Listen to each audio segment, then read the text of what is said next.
18 मई की रात को पुणे के बहुत फेमस बिल्डर वेदांत अग्रवाल, जिनकी उम्र 18 साल भी नहीं होती है, वो रात को 12th एग्जाम पास करने की पार्टी मना रहे होते हैं पुणे के क्लब में।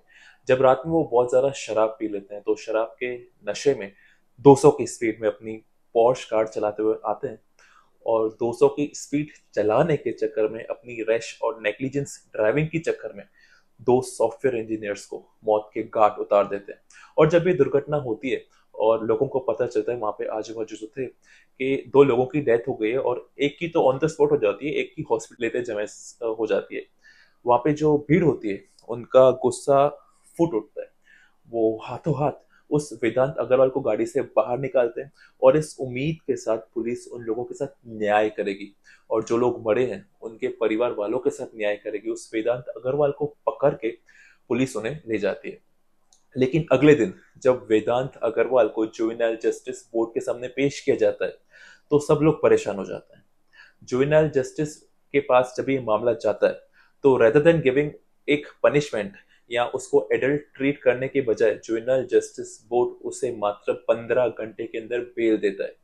और जब कंडीशन ऐसी लगाता है जिसको आप भी सुन के चौंक जाने वाले, पहली कंडीशन लगती है कि आपको 15 दिन एक ट्रैफिक पुलिस वाले के साथ खड़े होके उनके ट्रैफिक के कायदे और कानून जाने होंगे।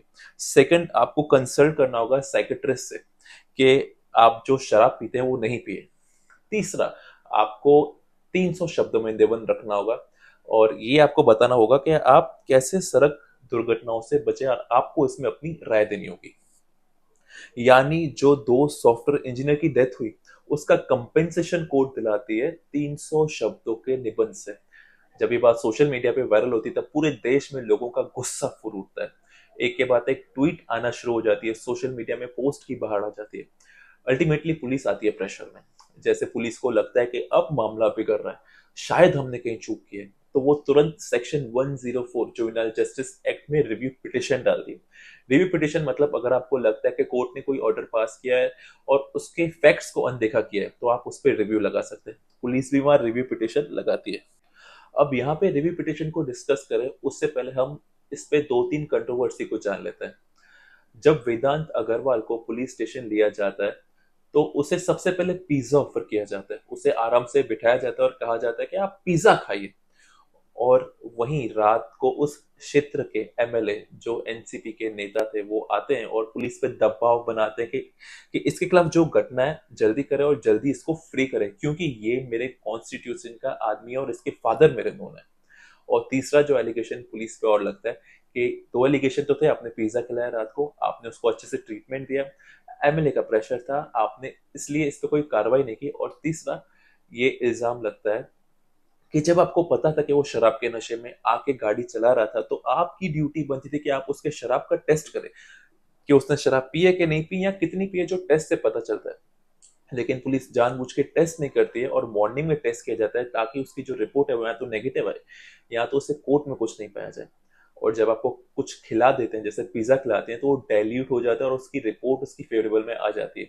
जब ये एलिगेशन लगती है तब ये बात बाहर आती है, और इसके कारण से पुलिस दबाव में आ जाती है। अब पुलिस को लगता है कि हमारे पास एक ऑप्शन है कि हम रिव्यू पिटिशन लगाएं और लोगों को शांत करें। अल्टीमेटली जब ये रिव्यू पिटिशन लगती है, तो मामला जब जुवेनाइल जस्टिस बोर्ड के सामने जाता है, तो रिव्यू पिटिशन एक्सेप्ट हो जाती है, और उसे वापस वेदांत अग्रवाल को कस्टडी में लेकर 5 जून तक जुवेनाइल ऑब्जर्वेशन होम में भेज दिया गया है, जिसे हम बाल सुधार कहते हैं। अब पुलिस को लगता है कि ये जो पब्लिक है उसका गुस्सा शांत नहीं होगा, तो पब्लिक का गुस्सा शांत करने के लिए वो सबसे पहले अरेस्ट करती है वेदांत अग्रवाल के फादर को। वेदांत अग्रवाल के फादर को सेक्शन 75 और 76 ऑफ जेजे एक्ट में अरेस्ट करते हैं, और जो कहता है कि आप अपने बच्चों को कहीं ना कहीं ड्रिंक करने के लिए अवेलेबल करवा रहे हैं ताकि वो शराब का नशा करें और ये दुर्घटना करें।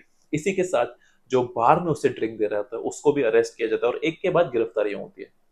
और अब उस वेदांत अग्रवाल के खिलाफ, जहां पे पहले कुछ मुकदमा नहीं चल रहा था, अब उस एफआईआर के अंदर सेक्शन 304 को जोड़ दिया जाता है। सेक्शन 304 मतलब punishment for culpable homicide not amounting to murder. तो वैसे अगर हम भारत के कानून की बात करें, अगर हमारी रैश एंड नेग्लिजेंस ड्राइविंग से किसी की डेथ हो जाती है, तो 304 ए होता है, जिसमें मैक्सिमम 2 साल की पनिशमेंट होती है। लेकिन सुप्रीम कोर्ट की जजमेंट के बाद ये स्थिति क्लियर हो गई है, अगर शराब के नशे में गाड़ी चला रहे हैं और किसी की एक्सीडेंट से डेथ होती है, तो सुप्रीम कोर्ट कहती है कि लॉ को प्रिज्यूम करना होगा, उस व्यक्ति को पता था मैं जिस हिसाब से शराब पी रहा हूँ, जिस हिसाब से मैं नशे में हूँ, मुझसे कोई दुर्घटना हो सकती है और उससे किसी की मौत हो सकती है, तो ये 304 में आएगा, ना कि 304 ए आईपीसी में आएगा। इसलिए इस केस में वेदांत अग्रवाल के खिलाफ 304 का प्रोविजन जोड़ा गया और पुलिस जो जांच कर रही है वो 304 के हिसाब से कर रही है। अब सवाल उठता है कि जुवेनाइल जस्टिस बोर्ड ने सही किया उसको फ्री करके, या लोगों का गुस्सा जायज है। अब इस बात को जानने के लिए हम थोड़ा सा जेजे एक्ट के कानून को जानेंगे। वैसे आपसे एक रिक्वेस्ट मैं और कर लेता हूँ, अगर आपको इस तरह का कंटेंट पसंद आ रहा है तो मेरे चैनल को, मेरे पेज को सब्सक्राइब करिए, लाइक बटन दबाइए, क्योंकि मैं आपको इसी तरह के इंफॉर्मेटिव वीडियोस इन डेप्थ लेके आता हूँ। तो अब हम बात कर रहे हैं जेजे एक्ट की। 1986 मतलब 1986 में इस कानून को लाया गया।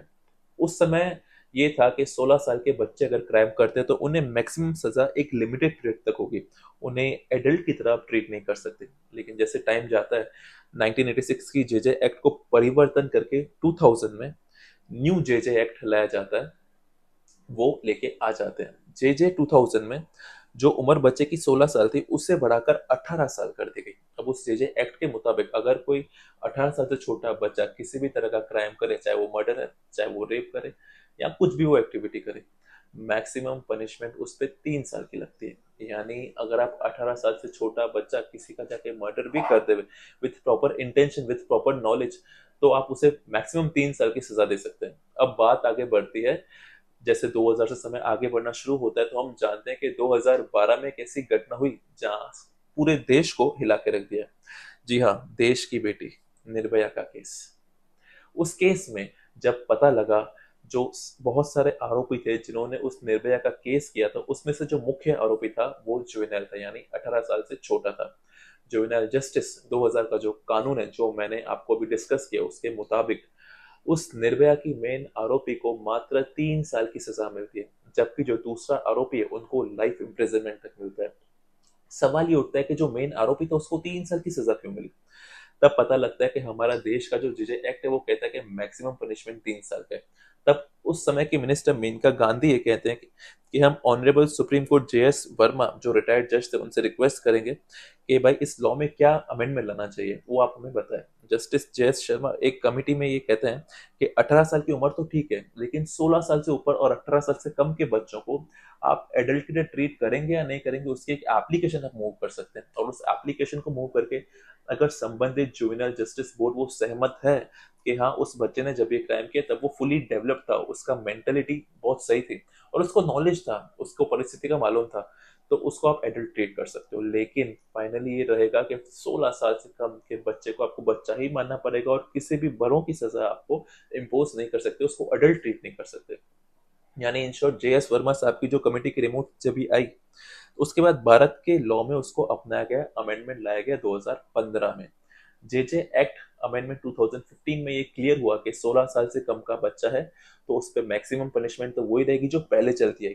लेकिन 16 से 18 साल का जो बच्चा है, अगर उसमें कोई जघन्य अपराध किया, सीरियस ऑफेंस किया और उसका इंटेंशन था और परिस्थिति ऐसी थी कि उसका माइंड डेवलप था, उसको पता था वो कर रहा है, वो जो कर रहा है वो क्या कर रहा है, और उस फैक्टर्स को कंसिडर करके जेजे बोर्ड उस पर्सन को एडल्ट की तरह ट्रीट कर सकते हैं, तो आज जो लॉ जाना उसका इम्प्लीकेशन इस केस पे नहीं होता है। तो जब पुलिस को पता था कि 18 साल से कम का बच्चा है, जो जेजे एक्ट की परिभाषा में आता है, वो 18 साल से कम का बच्चा होके शराब भी पी रहा है, रात को 2-2:30 बजे तक अपने दोस्तों के साथ पार्टी कर रहा है, वो गाड़ी पॉर्श भी चला रहा है जिसमें उसके पास ड्राइविंग लाइसेंस भी नहीं होगा, वो ये सब कर रहा है जो उसको पता है, उसका माइंड डेवलप है कि वो क्या कर रहा है, फिर भी क्यों पुलिस ने ये एप्लीकेशन मूव नहीं करी कि इसको एडल्ट की तरह ट्रीट किया जाए। हालांकि अब वो एप्लीकेशन मूव कर दी गई है। तो पुलिस की सबसे बड़ी गलती ये आती है कि उसको ये एप्लीकेशन मूव करनी चाहिए थी कि उसको एडल्ट की तरह ट्रीट करे। अगर उसको एडल्ट की तरह ट्रीट कर दिया जाए तो उसे 7 साल की सजा का प्रावधान है और उसको 7 साल की सजा मिल भी सकती है, लेकिन पुलिस ने ऐसा नहीं किया। इसलिए पुलिस कटघरे में है। पुलिस इसलिए भी कटघरे में है कि उन्होंने रात को पिज्जा खिलाया। पुलिस इसलिए भी कटघरे में है कि पुलिस ने जानबूझ के उसका जो टेस्ट था वो डिले किया ताकि उसकी रिपोर्ट में किसी भी तरह की गड़बड़ी ना आए। कटघरे में तो वो एमएलए भी है जो रात को जाके पुलिस स्टेशन में कंसर्न सीआईए जो इन्वेस्टिगेशन ऑफिसर था उसको कहता है कि आप उसकी जांच करो क्योंकि ये मेरे नोन है। तो सवाल बहुत सारे हैं। सवाल है एमएलए के ऊपर, सवाल है पुलिस इन्वेस्टिगेशन अथॉरिटी पर, सवाल है कानून व्यवस्था पर और सवाल है हम सब पर। क्या पैसों के जोर पर अब इस तरह के किसी की जान ले सकते हैं?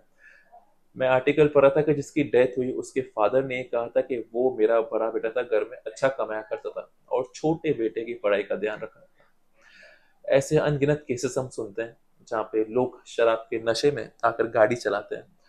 एक देश का सबसे बड़ा सुपरस्टार भी हमने नाम सुना है, देश की सबसे बड़े बिजनेसमैन के बेटे का भी नाम सुना है। लेकिन क्या होता है, पैसों के दम पर उस पर्सन को चेंज करके उसके ड्राइवर को लेके आया जाता है। इस केस में ऐसा हो जाए तो कोई बड़ी बात नहीं, सवाल इतना सा है कि अब हमें इस सिस्टम में बदलाव लाने की जरूरत है। लीगल गॉसिप्स में वीडियो बनाता हूँ इसी उद्देश्य के साथ, क्योंकि लिए बदलाव जरूरी होता है, लोगों को जानकारी पहुंचाना जरूरी होता है। और आपको भी अपनी आवाज उठानी पड़ेगी इस सिस्टम, इस पुलिस और उस एमएलए के खिलाफ। मैं वीडियो को एंड करने से पहले एक सवाल छोड़ना चाहता हूँ और आपसे रिक्वेस्ट करता हूँ कि कमेंट में मुझे बताइए कि इस पूरे घटनाक्रम में क्या होना चाहिए और क्या गलती है, और आपकी क्या राय है, आप मुझे जरूर कमेंट में बताइए। मुझे उम्मीद है आपको ये वीडियो जरूर पसंद आएगा और इसी तरह के वीडियो हमारे साथ देखते रहिए। नमस्कार, जय श्री राम। बने रहिए मेरे पेज पे know your rights, if you with me you learn it better.